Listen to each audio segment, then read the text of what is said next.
आज स्थानीय राजीव भवन में एनएसयूआई के कार्यकर्ताओं द्वारा एक प्रेस वार्ता ली गई। इस प्रेस वार्ता का मुख्य उद्देश्य था छात्र संघ चुनाव के बारे में बताना।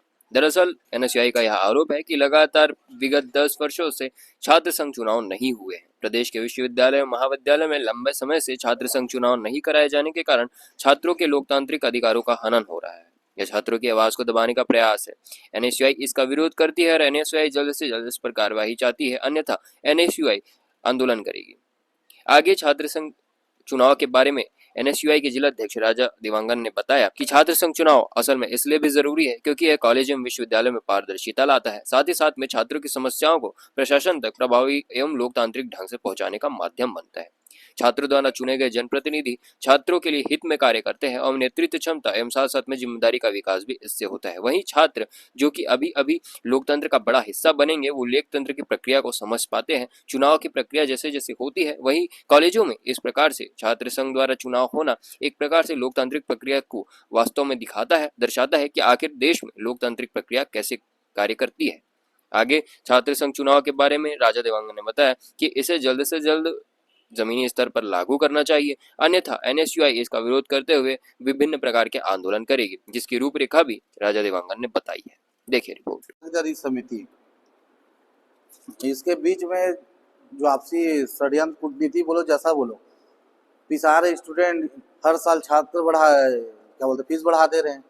छात्रवृत्ति टाइम से नहीं आ रहा, हॉस्टल में समस्या है, कॉलेजों में मूलभूत सुविधा है नहीं। पहले क्या होता था, छात्र संघ अध्यक्ष होने से ना एक भय होता था कि कोई उसके प्रतिनिधित्व करने वाले कोई तो लीडर है। छात्र नेताओं से भय होता था। अब मान लीजिए 5000 स्टूडेंट चुन के भेज रहे किसी को अपना नेता मान के, तो वो तो उसकी लड़ाई लड़ेगा ना।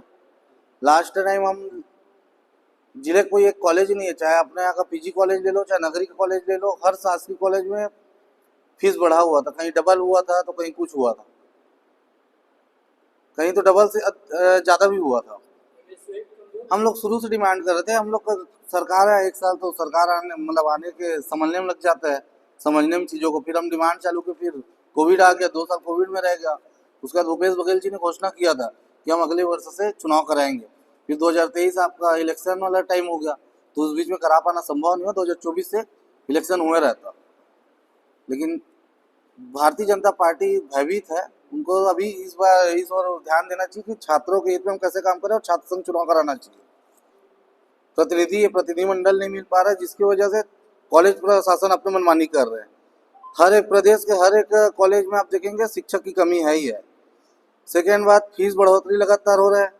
चाहे सरकारी कॉलेज को देख लो, पहले तो ये होता था सरकारी कॉलेज में मनमाने तरीके से फीस नहीं बढ़ाया जा रहा था, लेकिन ये जन भागीदारी समिति और कॉलेज प्रबंधन के द्वारा मिलीभगत करके हर साल फीस बढ़ाया जा रहा है। नियमता ये है कि आप 10%, 20% से अधिक फीस नहीं बढ़ा सकते, 10% से अधिक नहीं बढ़ा सकते। यहाँ 280% तक फीस बढ़ा हुआ है। आप देखेंगे मगल रोड कॉलेज में, बखारा कॉलेज में, शासकीय कॉलेजों में 280% तक बढ़ा हुआ है। पहले 480 रुपया था, तो आज 1360 रुपया हो गया है। फिर आप देखेंगे ST, SC, OBC, EWS वर्ग के छात्रों को छात्रवृत्ति समय में नहीं मिलता। कई स्टूडेंट ऐसे होते हैं जिनको ये होता है कि छात्रवृत्ति मिले तो उसमें वो खाने का पैसा दे, ट्रेवल का पैसा दे, लेकिन समय में नहीं मिल पाता, जिस वजह से उनको पढ़ाई करने में काफ़ी संघर्ष करना पड़ रहा है। फिर 5वां बात आप देखेंगे, बुनियादी सुविधाओं का अभाव है। लाइब्रेरी में पर्याप्त पुस्तक नहीं है, लैब में आपका लैब की कमी है, इंटरनेट वाईफाई की समस्या है, साफ सफाई। कल हम लोग गए थे भगत सिंह जी के शहीद दिवस मनाने के लिए पीजी कॉलेज में, तो स्टूडेंट लोग को कॉमन समस्या है, गर्ल्स लोग बता रहे थे वॉशरूम साफ नहीं है, पीने का पानी साफ नहीं है। अब स्थिति इतना गिरा हुआ है हमारे। हम लोग बात करते 200 करोड़ 500 करोड़ की दफ्तरी में ये हो रहा है, लेकिन हमारे स्थिति वास्तविकता में है कि कॉलेज में आपको पानी ढंग से नहीं मिलेगा पीने के लिए। फिर बात आता है रिजल्ट और परीक्षा में गड़बड़ी की। रिजल्ट में देरी होता है, गलत मार्किंग होता है, परीक्षा समय पर नहीं होता, पेपर लीक हो जाता है। ऐसा तमाम परेशानियों का सामना स्टूडेंट को झेलना पड़ रहा है।